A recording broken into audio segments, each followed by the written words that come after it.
Hey Gear Seekers, I'm Nick. I said this last time we checked out a BenQ monitor, which just so happened to be the predecessor to the one we're checking out today. Over the many years, and more specifically the years when LCD monitors became more popular, I've actually bought more BenQ monitors than any other brand of monitor, and it's never been because they've been the best or the worst or even because of the specs. It's always been about the price. With that said, in this video we're going to take a look at the brand new BenQ ZOWIE XL2546S, which features a 24.5 inch panel and a ridiculously fast refresh rate of 240 Hz. And yeah, this is a whole new monitor for competitive esports gaming, and it's not the same as the predecessor, but is it worth the price tag? Let's find out.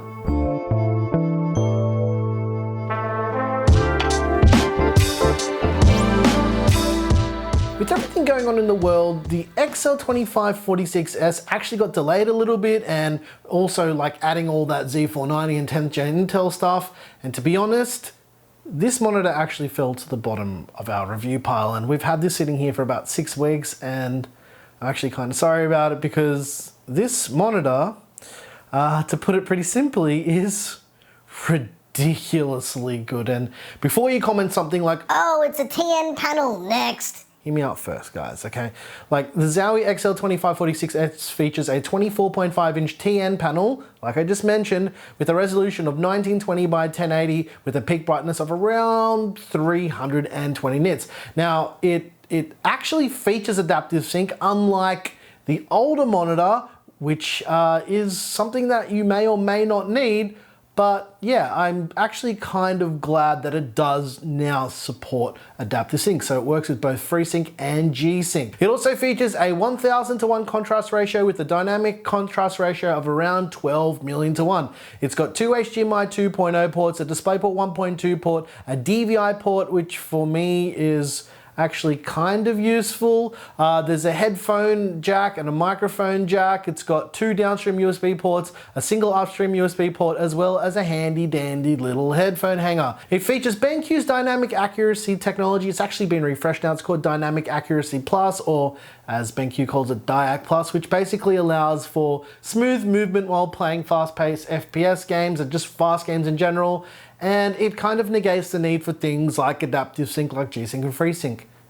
Except, unlike the older XL2546, if you disable DyAc, it actually enables both G-Sync and FreeSync. And this isn't really a documented feature, but it does enable adaptive sync. And I tested this panel with G-Sync on my new gaming PC, and it ran beautifully. And you can check out that build in the top right hand corner right now if you want to see what we did for my new gaming PC.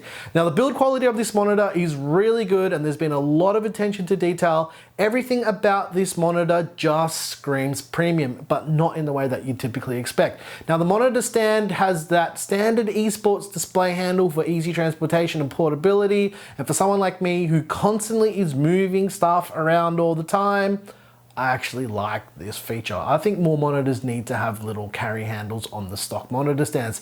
Now, for a gaming monitor, and please don't get this twisted, this is a gaming monitor through and through. That's the only point of this monitor. The XL2546S produces some decent enough color right out of the gate. And if you do a little bit of gaming and a lot of content creation, skip this video, go buy something else. This monitor is definitely not going to be for you. This is a gaming monitor through and through. There's no question about it at all. And in saying that, the color reproduction is a little bit better than its predecessor, the XL2546, and that's just something that I noticed. The colors on that monitor were okay, but this just seems to be a bit more vibrant. Now, it's got a standard size bezel, which is that thick bezel that most of these monitors have. It's got a fully height, tilt, swivel, and rotation adjustable monitor stand.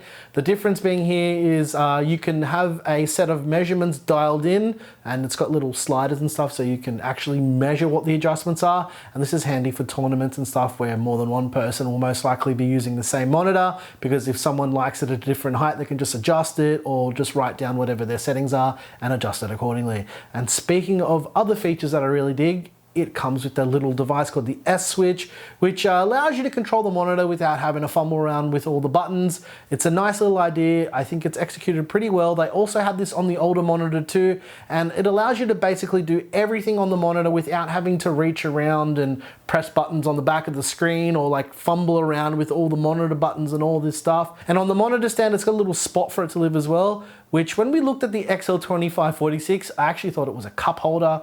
And yeah, I'm just basically pretty stupid with that stuff. I mean, it didn't make sense. I'm like, why does it have this thing that looks like a cup holder? And then I realized that the little S switch is meant to sit there. Anyway, let's move on. Now, it's got a set of blinkers that I'm going to call them blinkers. They're like little blinds or shutters that are designed to help you focus on the game. They screw into each side of the monitor, and you can use them to stop screen cheating at tournaments, block out external light sources. But to be honest, I don't use them. I don't really care for them. They're not really my cup of tea, but for someone who is into that and needs that, I can see it actually being pretty helpful. But for me personally, yeah, it's not really my jam. And if this is starting to sound a little bit like the XL2546 review that we did, that's because it is. It only has a few differences between this monitor and the older one. The main difference here is there isn't any ghosting at all. And I'm not talking about a little tiny bit of ghosting. I'm talking about literally zero ghosting. Now, some high refresh rate monitors suffer from this, but right out of the box, I was beyond impressed. Honestly, this monitor is ridiculously good. I felt like it's gonna be I feel like it's going to be hard to go back to my regular gaming monitor. It's that good. Aside from the size, it's a lot smaller than what I'm used to. Other than that, everything about the XL2546S is identical to the XL2546. And that's not a bad thing because the XL2546 was awesome. I like that monitor as well. And the thing is with this monitor and monitor videos, people, it's always super subjective with refresh rates, and some reviewers will say that they won't notice anything difference between 144 Hertz, 165 Hertz and 240 Hertz. I tend to not agree with that because I notice a difference right out of the gate, and it's pretty significant. I'm used to 144 Hertz and I noticed it, so I'm pretty sure a lot of you will too. And to be honest, I love the XL2546S.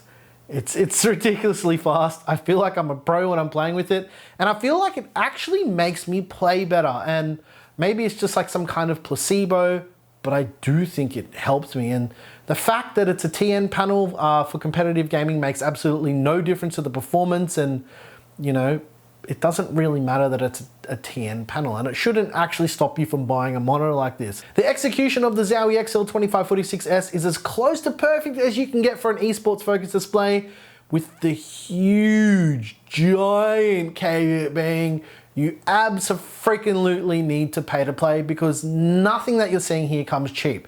So if you think this is gonna be a cheap panel, skip this video.